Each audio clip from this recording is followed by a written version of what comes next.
Hello everyone, KVS pedagogy के शाम 7 बजे की क्लास में आप सभी का स्वागत है। आज के क्लास का टॉपिक है छात्र गतिविधियों की योजना बनाना। एक बहुत ही इंपॉर्टेंट टॉपिक है क्योंकि आगे आने वाले जो टॉपिक हैं उन टॉपिक को आप तभी अच्छे से समझ सकते हैं जब आज के इस टॉपिक को आप ध्यान से देखेंगे और समझेंगे। तो चलिए बिना टाइम गवाए आज का क्लास हम शुरू करते हैं। आज के पहले हमने बहुत से क्लास नए पैटर्न से टॉपिक वाइज कंप्लीट कर लिए हैं। जैसा कि आप सभी को पता है कि राहुल एकेडमी पे शाम 7 बजे से पेडागोजी के टॉपिक वाइज क्लास चल रहे हैं आप लोगों के लिए, और ये बिल्कुल फ्री हैं। इसके लिए कोई भी आपको पेड कोर्स नहीं लेना, और इससे बेस्ट आपको पेड कोर्स में भी चीज़ें नहीं मिलेंगी। ऐसा मैं नहीं बोल रहा, जो लोग भी वीडियो डेली देखते हैं कमेंट बॉक्स में वो सारे लोग मैसेज करते हैं, इसके लिए बहुत बहुत धन्यवाद। तो चलिए आज का जो टॉपिक है छात्र गतिविधियों की योजना बनाना, वो हम शुरू करते हैं। जैसा कि अगर हम इस टॉपिक को शुरू करने से पहले एक एग्जांपल देना चाहें इस टॉपिक को समझने के लिए, तो आप लोग केवीएस की तैयारी कर रहे हैं, केवीएस की तैयारी शुरू किए होंगे आप लोग, तो आपने एक प्लान बनाया होगा, योजना बनाया होगा इस तैयारी से रिलेटेड बहुत सारी चीज़ों के बारे में कि कहाँ से पढ़ना है, कौन सी किताबों से पढ़ना है, टाइम टेबल क्या होगा, और भी बहुत सारी चीज़ें। योजना आप क्यों बनाते हैं? ताकि आप अच्छे अंकों से क्वालिफाई करके केवीएस में सिलेक्शन ले पाएँ। तो ठीक उसी प्रकार से एक शिक्षक बच्चों के सर्वांगीण विकास के लिए, ठीक है, शैक्षिक और सह शैक्षिक क्रियाओं की, गतिविधियों की योजना बनाता है। क्यों? ताकि उसमें बेहतर ढंग से बच्चे सीख सकें सक्रिय रूप से। ठीक है, तो चलिए उम्मीद करता हूँ इंट्रो आपको समझ में आया होगा कि गतिविधियों की योजना बनाने का क्या महत्व है। महत्व समझना जरूरी है। और यह दो प्रकार की गतिविधियाँ होती हैं जिनका एक शिक्षक योजना बनाते हैं। पहला शैक्षिक गतिविधियाँ और दूसरा सह शैक्षिक गतिविधियाँ। शैक्षिक गतिविधियों के अंदर टीचर लेसन प्लान बनाते हैं, वर्ष योजना बनाते हैं, ईयर प्लान बनाते हैं, उसके बाद इकाई यूनिट प्लान बनाते हैं, इकाई योजना जिसको बोलते हैं, और भी बहुत सारी प्लान बनाते हैं। और सह शैक्षिक जो चीज़ें हैं, जैसे कि बच्चे योगासन करते हैं, खेलते कूदते हैं, क्षेत्र भ्रमण पे जाते हैं, ठीक है, ताकि वास्तविक ज्ञान अर्जित कर सकें, तो उस प्रकार की जो गतिविधियां हैं उसका योजना भी बनाते हैं और उसको सह शैक्षिक गतिविधियां बोलेंगे हम। ठीक है, तो देखिए, पाठों का नियोजन करना, विद्यार्थी प्रभावी ढंग से चीज़ें सीख सकें, इसलिए अध्यापकों को ऐसी गतिविधियों की योजना बनानी होगी जो उनके विद्यार्थियों के पूर्व ज्ञान में वृद्धि करते हों।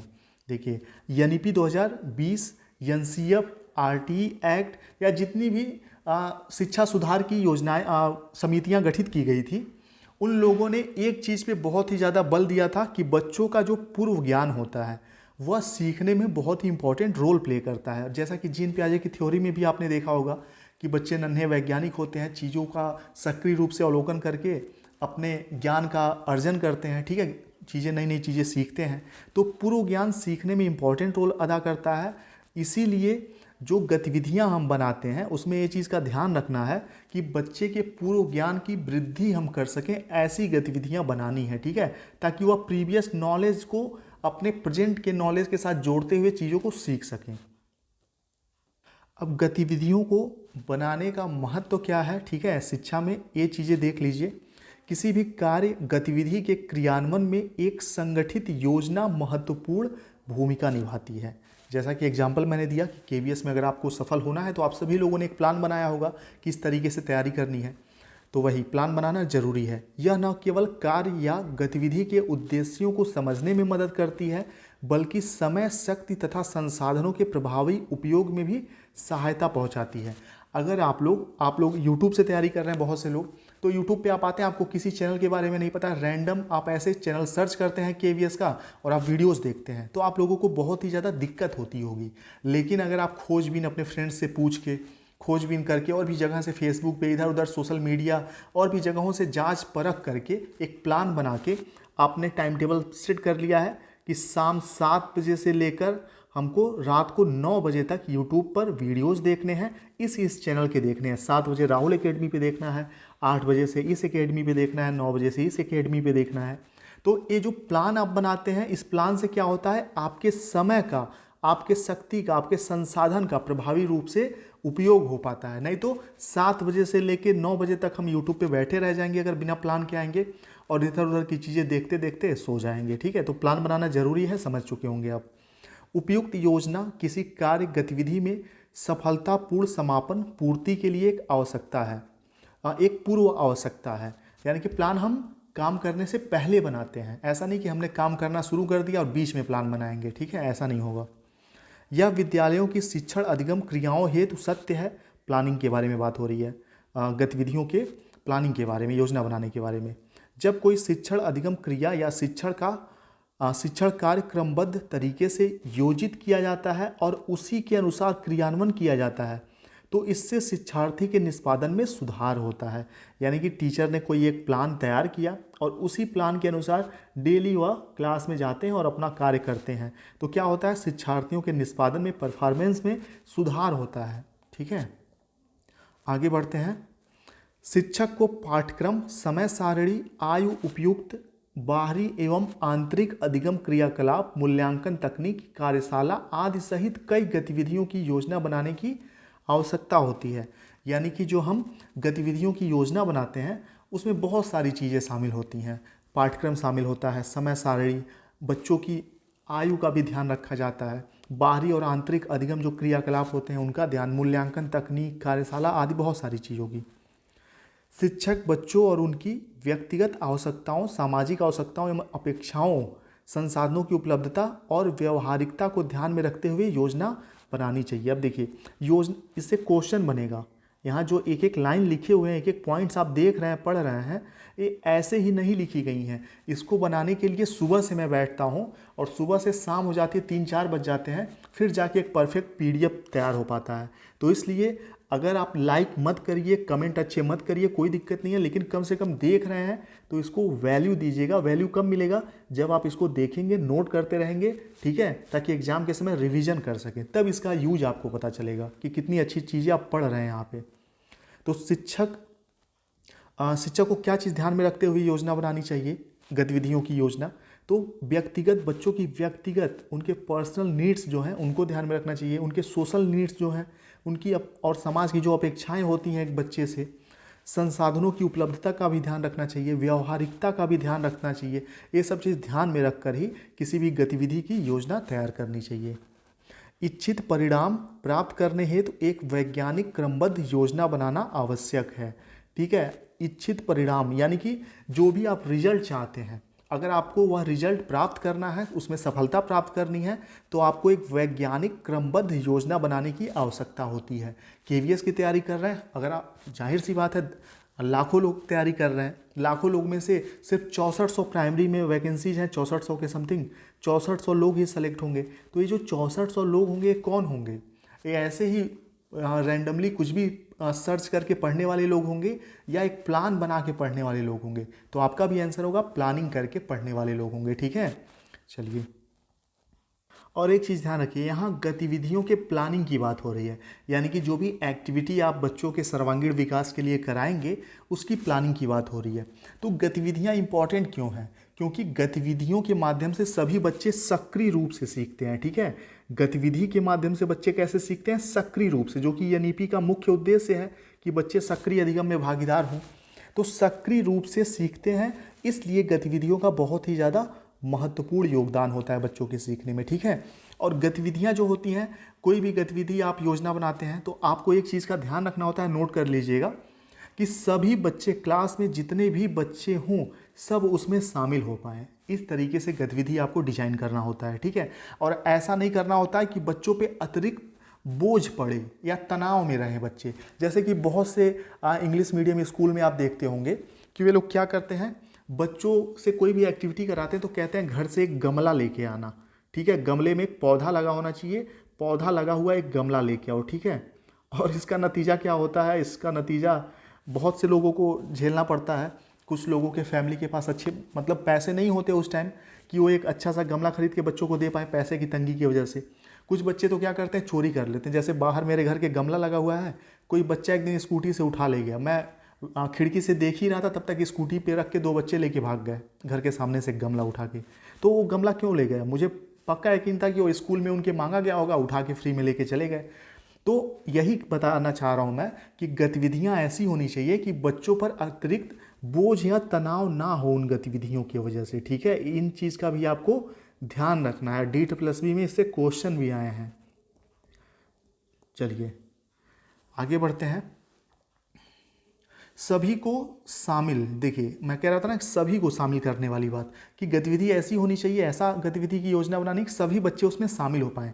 कक्षा की गतिविधियों में सभी विद्यार्थियों को भाग लेने के अवसर मिले, यह सुनिश्चित करने के लिए अध्यापकों को अपने विद्यार्थियों को समझाना होगा, यह जानना होगा कि क्या जानते हैं, वे क्या जानते हैं और वे क्या जानते हैं और कैसे जानते हैं। यह मुख्य संसाधन सभी विद्यार्थियों को सीखने के अवसर उपलब्ध कराने के विचार प्रस्तुत करता है।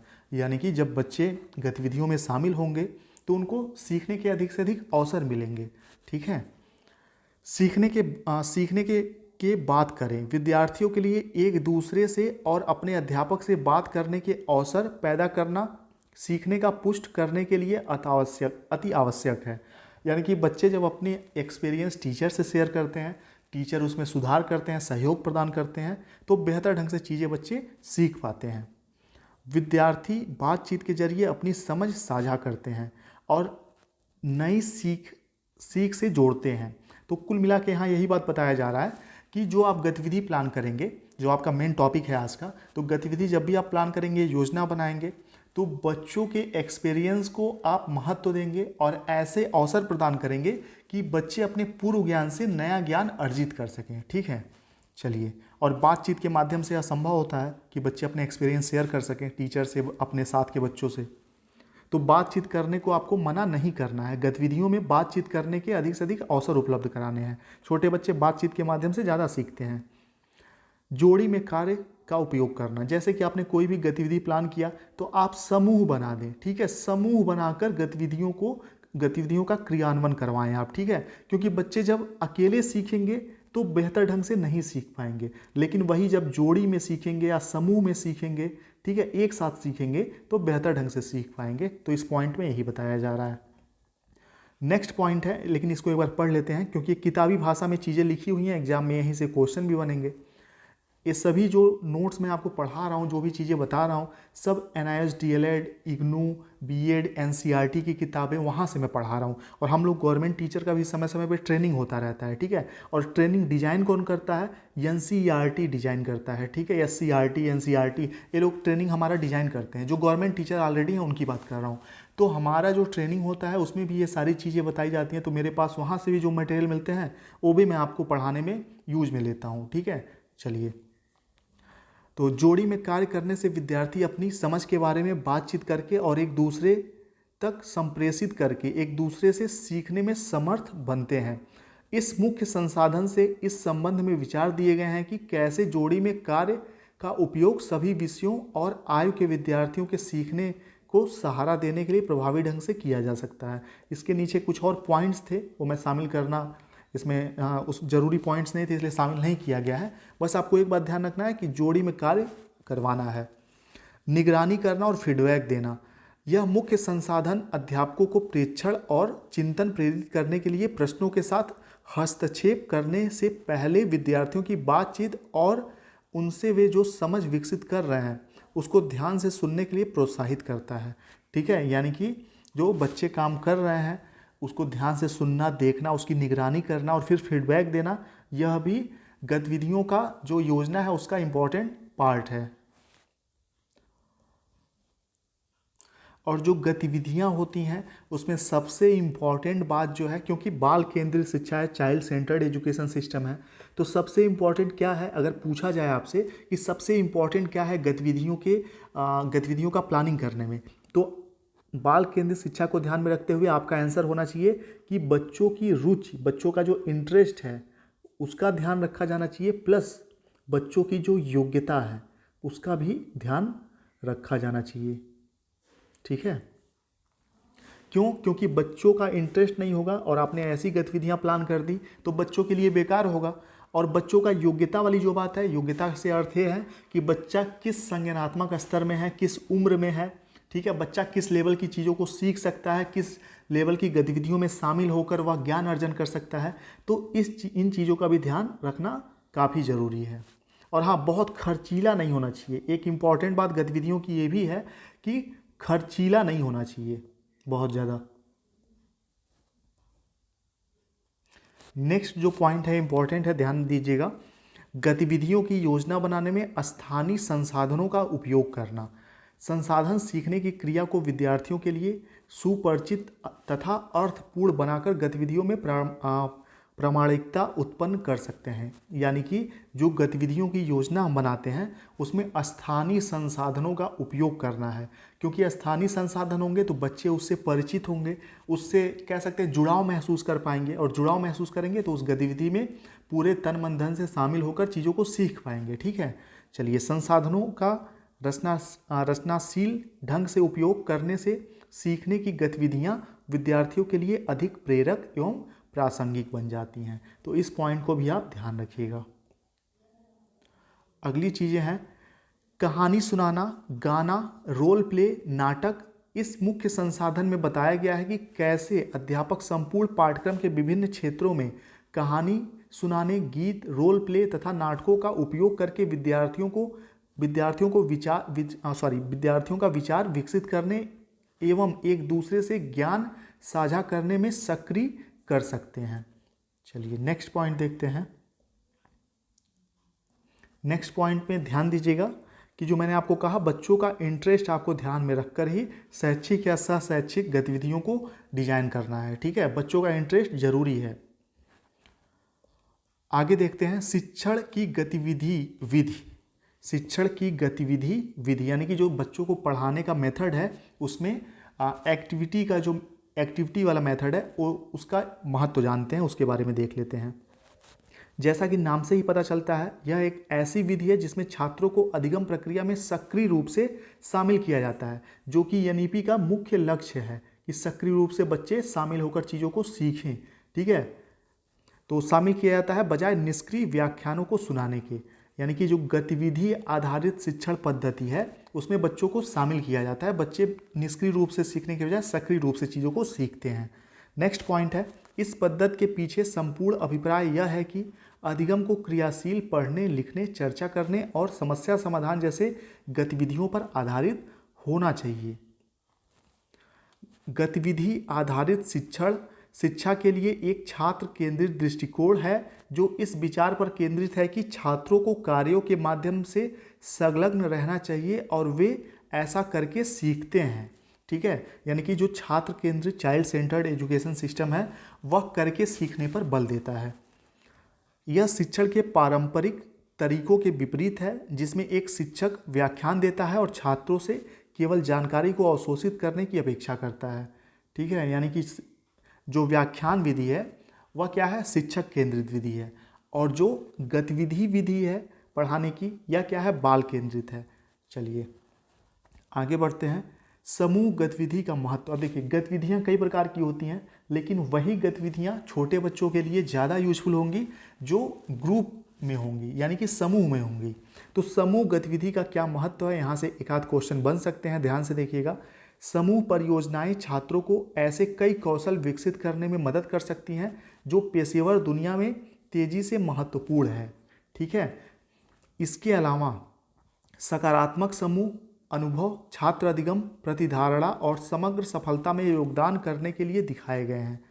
उचित रूप से संरचित समूह परियोजनाएं उन कौशलों को पुनर्बलित कर सकती हैं जो समूह और व्यक्तिगत दोनों कार्यों के लिए प्रासंगिक हैं। कुल मिला के समूह गतिविधियाँ जो वर्तमान समय में कह सकते हैं प्रतियोगिता का युग है, उसके लिए बहुत ही ज़्यादा जरूरी है कि बच्चे ग्रुप में एक्टिविटी करें, एक दूसरे से सीखें। जब बच्चे ग्रुप में कोई कार्य करते हैं, समूह में कार्य करते हैं, तो क्या होता है, ज्ञान का ट्रांसफ़र होना भी होता है। यानी कि इस बच्चे को जो नॉलेज है वह इस बच्चे को प्रदान करेगा, समूह में गतिविधि करेगा तो, और जो इस बच्चे को नॉलेज है इस बच्चे को प्रदान करेगा। तो समूह गतिविधि का ये भी बहुत ही ज़्यादा इंपॉर्टेंट मतलब कह सकते हैं कि महत्वपूर्ण योगदान होता है बच्चे के सीखने में। समूह परियोजनाएं छात्रों को सहयोगी प्रयासों के लिए विशिष्ट कौशल विकसित करने में मदद कर सकती हैं। समूह में सीखते हैं बच्चे, कोई कार्य करते हैं गतिविधि के माध्यम से समूह में, तो क्या होता है, सहयोगात्मक भावना उत्पन्न होती है उनमें, जिससे छात्रों को अपने दम पर अधिक जटिल समस्याओं का सामना करने, भूमिकाओं और जिम्मेदारियों को सौंपने, विविध दृष्टिकोण, पूल ज्ञान और कौशल साझा करने की अनुमति मिलती है। ये समूह गतिविधि का क्या है, महत्व है। चलिए आज का टॉपिक यहीं समाप्त होता है और कुछ क्वेश्चन हैं उनको देख लेते हैं, फिर इस टॉपिक को समाप्त करेंगे। छात्रों की आवश्यकताओं के अनुरूप कक्षा की शिक्षण अधिगम गतिविधियों को तैयार करने के लिए शिक्षकों को किसका ज्ञान होना चाहिए?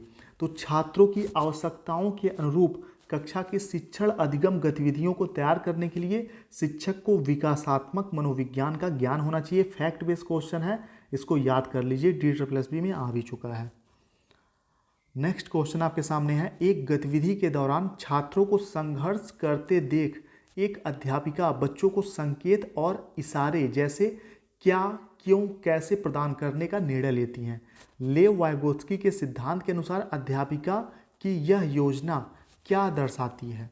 तो देखिए, बच्चे कोई भी एक्टिविटी करते हैं और उसमें वे संघर्ष करते हुए देखे जाते हैं। संघर्ष करने का मतलब स्ट्रगल करते हैं, यानी कि चीज़ों को कर नहीं पाते, उनको मदद की आवश्यकता होती है। और एक शिक्षिका के रूप में वाइगोत्स्की के सिद्धांत को फॉलो करते हुए शिक्षिका क्या करती हैं? बच्चों को एक मदद प्रदान करती हैं। और ऐसे मदद को वाइगोत्स्की ने अपने थ्योरी में क्या बताया है? स्कैफ होल्डिंग बताया है। स्कैफ होल्डिंग यानी कि आधारभूत संरचना। फॉर एग्जाम्पल देखिएगा, जैसे कि जब छत लिंटर लगता है तो हम क्या करते हैं? बांस के खंभों का ऐसे पिलर बना देते हैं ताकि उस पर छत टिक जाए। ठीक है, तो ये जो बांस का पिलर बनाते हैं, हम पटरा वगैरह लगाते हैं और उसके बाद इस पर छत की ढलैया होती है। फिर जब छत पक जाता है, मजबूत हो जाता है, तो इस बांस के खंभे को, स्कैफोल्डिंग को हटा लिया जाता है। ठीक है, तो वही है।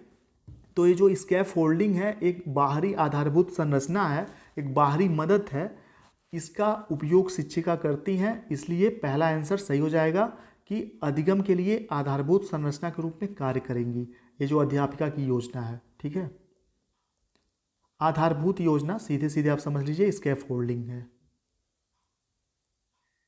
और ऐसे जो क्वेश्चन है, ध्यान दीजिए, ऐसे जो क्वेश्चन है, जब भी कोई टीचर बच्चों का किसी भी प्रकार से स्वयं मदद करता है या फिर उस जिस बच्चे को दिक्कत है उसके सहयोगी, उसके साथ वाले समवयस्क या उससे बड़े क्लास के बच्चे को मदद के लिए बोलती है, तो उसको स्कैफोल्डिंग कहा जाएगा, अगर वाइगोत्स्की का नाम वहाँ आ गया क्वेश्चन में। तो CBSE ने व्यक्तिगत छात्रों के लिए गतिविधियों के स्थान पर छात्रों के लिए समूह गतिविधियों को निर्धारित किया है। ऐसा करने के पीछे क्या विचार हो सकता है? जो हमने पहला दूसरा क्लास लिया था, इसका क्लास स्टार्ट किया था 60 अंकों का पेडागोजी वाला, उसके पहले या दूसरे वीडियो में सेम क्वेश्चन मैंने वहाँ किया था, इसको इंक्लूड किया था। तो अगर आपने वो क्लास देखा है तो इसका आंसर आप लोग खुद करेंगे, कमेंट बॉक्स में बताएंगे क्वेश्चन नंबर 3 का सही आंसर क्या होगा। क्वेश्चन को मैं एक बार एक्सप्लेन कर देता हूँ। देखिए, CBSE ने व्यक्तिगत रूप से सीखने के बजाय गतिविधि, समूह में गतिविधियों के माध्यम से सीखने पर बल दिया है, ऐसा पैटर्न डिजाइन किया है। तो इसके पीछे रीजन क्या हो सकता है? इसके पीछे 4 ऑप्शन है, चारों ऑप्शन पढ़िए और क्वेश्चन नंबर 3 का आंसर कमेंट बॉक्स में बताइए आप लोग, क्योंकि ये क्वेश्चन मैंने करवा दिया है। मुझे भी तो पता चलना चाहिए कि आप लोगों ने क्लास देखा है, कितने सही से देखा या नहीं देखा है। गतिविधि तकनीकी है, तो जो गतिविधि तकनीकी है, ध्यान रखिएगा, यह छात्र केंद्रित, चाइल्ड सेंटर्ड, स्टूडेंट सेंटर्ड होती है। क्योंकि जब गतिविधि बच्चे करते हैं तो बच्चे स्वयं एक्टिव रहते हैं, और जब बच्चा स्वयं एक्टिव है तो एक्टिव है यानी कि बाल केंद्रित शिक्षा है वह। और बच्चा जब निष्क्रिय रूप से सीख रहा है यानी कि शिक्षक केंद्रित प्रणाली से वह सीख रहा है। क्वेश्चन नंबर 5, कक्षा की गतिविधियों और निर्देशों को व्यवस्थित करने, एक खुश और उत्पादक शिक्षण वातावरण निर्मित करने के लिए उपयोग की जाने वाली विधि को किस रूप में जाना जाता है? सहकारी शिक्षा, पाठ का नियोजन, कक्षा प्रबंधन, स्थान विधि। 5वें का सही हो जाएगा कक्षा प्रबंधन। चलिए मिलते हैं आप लोगों से नेक्स्ट क्लास में। क्वेश्चन नंबर 3 का सही आंसर कमेंट बॉक्स में बताइए, और भी कोई क्वेश्चन हो तो आप कमेंट बॉक्स में पूछ सकते हैं। और जिनको नोट्स चाहिए सुपर टैट या फिर KVS किसी भी एग्ज़ाम के लिए, तो आप इस नंबर पे व्हाट्सएप पे मैसेज कर सकते हैं 7905352723। यहाँ नंबर दिया हुआ है। सुपर टैट की फ़ीस 499 है। KVS का जो है वो 290 रखा गया है, बहुत ही कम फीस है, लेकिन 1 जनवरी से फीस इसकी बढ़ा दी जाएगी। ठीक है, KVS का भी। तो अभी आप ये नोट्स 290 में ले सकते हैं, मैथ्स छोड़ के सब कुछ मिल जाएगा आपको। और इससे बेस्ट नोट्स आपको 1000, 2000, 5000 में भी नहीं मिलेंगे, बहुत ही परफेक्ट नोट्स होंगे। चलिए मिलते हैं नेक्स्ट क्लास में आप लोगों से।